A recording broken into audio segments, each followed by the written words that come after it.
А какую суперсилу ты бы хотел? Все мечтают летать. Знаешь почему? Свалить от таких разговоров. Потому что герои летают. Хочешь, чтоб твоя липовая семья заступилась за тебя? Эй! Чувак, прости. Быстрей! Лови его! С дороги! How much creative freedom did you have working on a DC movie? Quite a lot. I mean, 100%. Yeah, I mean, there wasn't any mandates for anything except make the best Shazam movie you can, you know? Like, so we got to cast it how we wanted to and shoot it how we wanted to, and you know, there was no mandate of like, oh, you have to include this or you have to set up these future movies. So, yeah, we could just focus on making the best movies. Yeah, and the color and tone of it was just whatever was best for telling the Shazam story. So they gave us tremendous freedom to go do that. Назови мое имя, чтобы я передал тебе свои силы. Но я не знаю, как вас зовут. Шазам.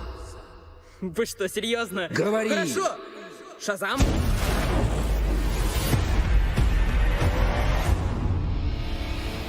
Was it all your real muscle, or is it just the costume? It's both. I had about 2 months to put on as much mass as I could, as healthily as possible, and then we were basically like into rehearsing and shooting the movie. In the first couple of months, I was able to put on about 24 pounds, which was awesome. And then since then, I mean, I've been in the gym. I haven't stopped. I mean, since we started this whole journey, I've been in the gym now for 1.5 years. 5 to 6 days a week, eating lots and lots and lots of calories, not just to build in those build phases, but also just to maintain.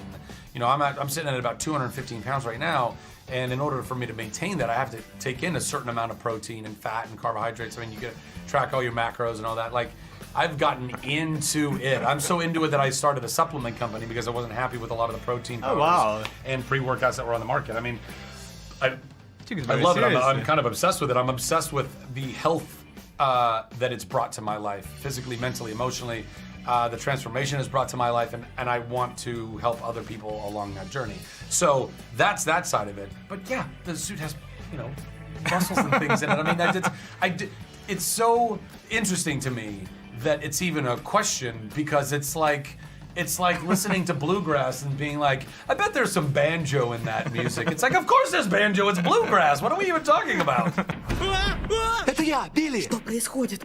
Из всех моих друзей ты один разбираешься в героях, масках и плащах. Можно? А? Да, конечно. Прикол, правда? А какие у тебя суперсилы? Суперсилы? Чувак, я даже не знаю, как в этом пописать. The costume also glows. Did it ever run out of battery? Oh yeah. Yes. Oh yeah, no, it was very persnickety, that suit. I mean, it's so cool. And the practical lighting of it in the chest and in the gauntlets.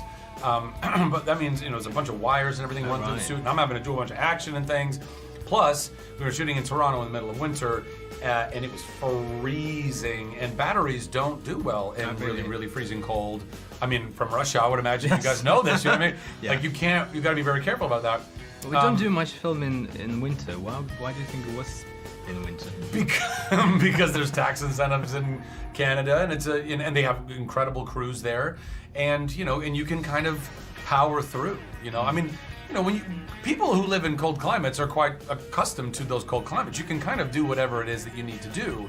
It's just not ideal, right? Mm-hmm. But you know, we were on stage a lot of days. You know, we had cloud, we had a weather cover. It was just. But you had to do like all the flying sequences, fight sequences.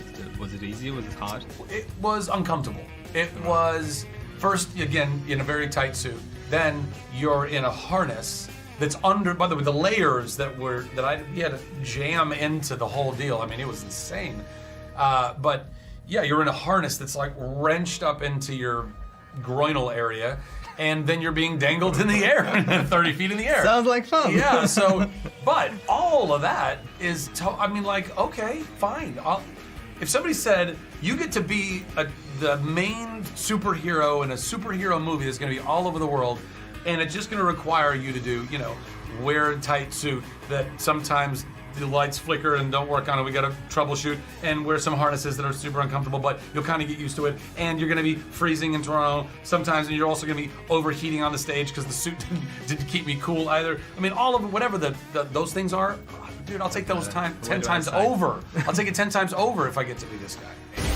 А ты типа злодей, да? Чувак, ты ведешь себя как супергерой, только наоборот.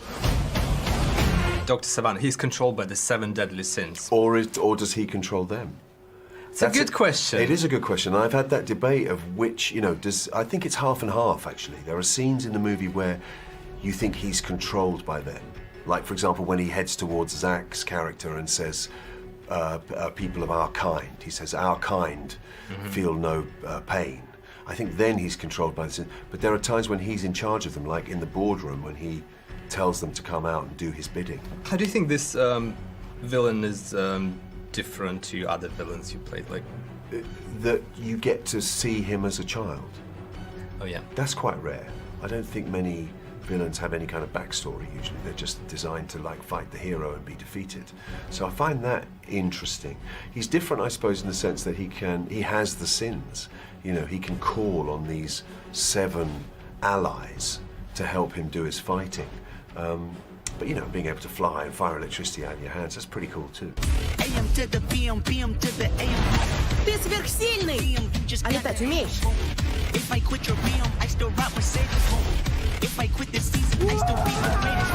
It's very family friendly. Was it important to convey those bits of the story for you? Yeah, I mean, and to me, it reminds me so much about movies that I grew up with. That's Goonies and Ghostbusters and Amblin movies and things like that. That have, they kind of feel sort of family friendly in a way, but they have a little bit of everything with humor and heart and even a little bit of horror. And then, of course, we have the big family theme in the movie about how you can find your family, that it's not necessarily about blood, and then with the foster kids and everything. So yeah, it was just a big family theme right from the start. Такое страховка не покроет. Твой телефон заряжен, твой тоже. Какого черта? What was it like to playing with teenagers on set? It was fun, I mean, it reminded me to have fun because the kids were having fun. They would, when there was some downtime, they would have a little Xbox to play with, or they'd play air hockey or foosball, They had that kind of stuff and I remembered it doesn't all have to be waiting for the camera to be set up, waiting for lighting to happen, waiting for the stunts to set up the rig. You can also have a bit of fun in your downtime. Господа! Ты пуля непробиваемый! Обалдеть можно. Вам крышка. If you had the chance to play Batman or a Joker, who would you choose? Oh, Joker, I think, definitely. I mean, that's a really amazing character. I'm looking forward to what Joaquin Phoenix is going to do with it later in the year. Because he's a fantastic actor. And in my book, the Heath Ledger's The Joker was the best there's ever been. He was amazing, yeah. Yeah, almost the best villain, DC villain there's ever been. He was extraordinary. Простите за окно! Спокойной ночи! Пожалуйста, за то, что вас не ограбили. Приветики, а я супергерой.